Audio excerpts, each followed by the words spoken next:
All right, Tom, we are gearing up for UFC 154 coming up on Saturday night. Your return here to Montreal, where I believe was the Apollo Creed version of Tom Lawler and Seth Petrozelli.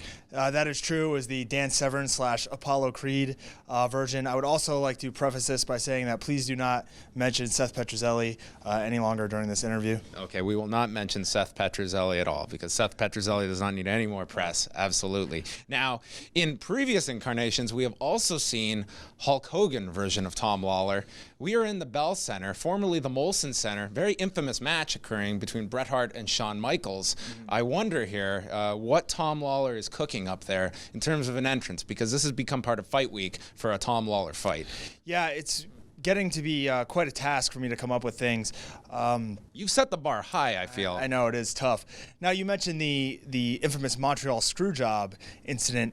However, there was also an incident not too long ago in which Jerry the King Lawler, who is of no relation to me, had a heart attack. Yes. So whatever entrance I do, I'm hoping to kind of replicate that, and I'm hoping the fans in the crowd become so excited that somebody has a heart attack. I don't hope they die, but... I assume you have not watched Raw from this past Monday night featuring Jerry Lawler's return, because we have two Lawler returns this week. You assume wrong. You did see this. Indeed watch it, yes. Okay, well then we're gonna veer off a little here, and I want to get your thoughts because Jerry Lawler returned, and then Paul Heyman and CM Punk mocked the heart attack with Paul Heyman having a fake heart attack in the ring. What was Tom Lawler's thoughts on this?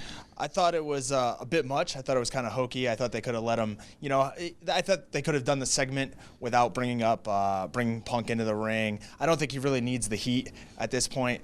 But I think they're really trying to get the fans to turn on him. So I understand why they did it, but I guess everything's open game in professional wrestling. So that's another case in which that rings true. So here you are, it's Fight Week, you've got cutting weight worried about, and you still have time for 3 hours of Raw. Have you been digging the 3-hour Raws? Because it's a long time to watch wrestling, I find, 3 hours. But nonetheless, myself and my cameraman were at a sports bar in Montreal watching this. Yeah, I usually miss the first hour, to be honest. I'm usually getting done with training, and then I cook something up, and by the time I sit down and start watching it, it's usually 9 p.m. So I'm still on the old schedule, and they still run 30 minutes over. So, nothing's really... 3 hours just is not enough. We got to give you even more. And they run a recap at 9 p.m. or 10 p.m. anyway, so I get everything I need to in that short time period. Well, let's chat about Francis Carmon. This is his 4th fight inside of the Octagon. Trains out of TriStar here.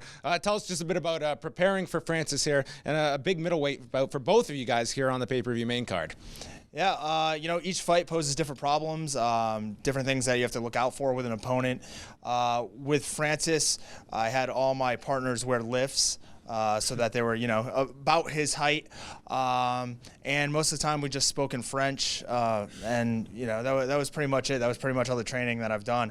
Most of the time has been spent trying to figure out a new entrance and a new walkout and something for the media workout. And, they're just throwing all these things at me, and I'm just not prepared for it. So it took a longer time than normal, being on the main card, having to do the media workout this week. It's taken a lot of preparation. So I've kind of moved away from actually training for the fight.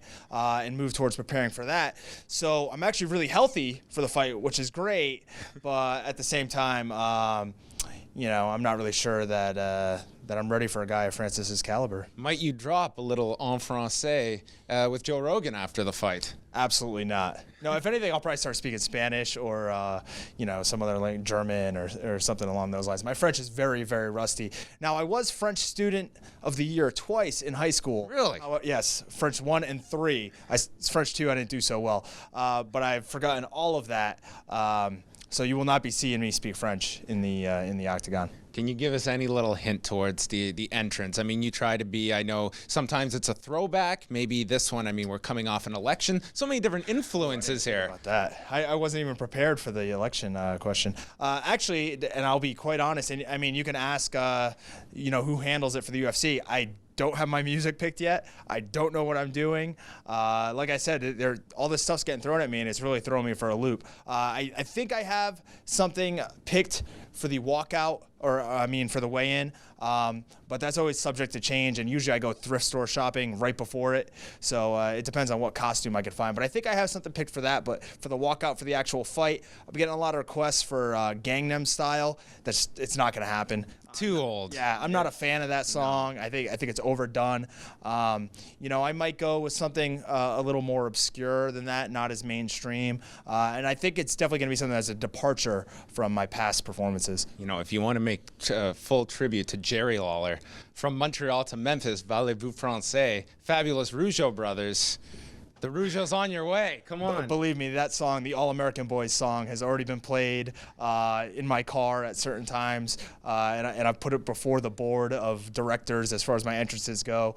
I don't think it's going to happen, although I did listen to the song about 300 times. I know that they don't like rock and roll. All we like to listen to Barry Manilow. So I'm very familiar with the song. I don't think that's going to happen just because it's not mainstream. Well, I think you're in Montreal here. Jacques around. Jacques is around. The other idea that I've had, and I thought about doing it in the past, was full Mountie gear. And coming out to the Mountie theme song, obviously, or the Mounties. You got to have the shock stick, though. You know who needs to have the shock stick. Get that ready. Believe me, I think he has his own. The stick that he carries is very shocking, in not so many words. Well, there you go, folks. $54.95 to find out this man's entrance. Some other welterweight is coming back as well, but to me, the big draw here, Tom Lawler, Francis Carmona. All the best, Tom. It was a lot of fun. Thanks a lot. I appreciate it.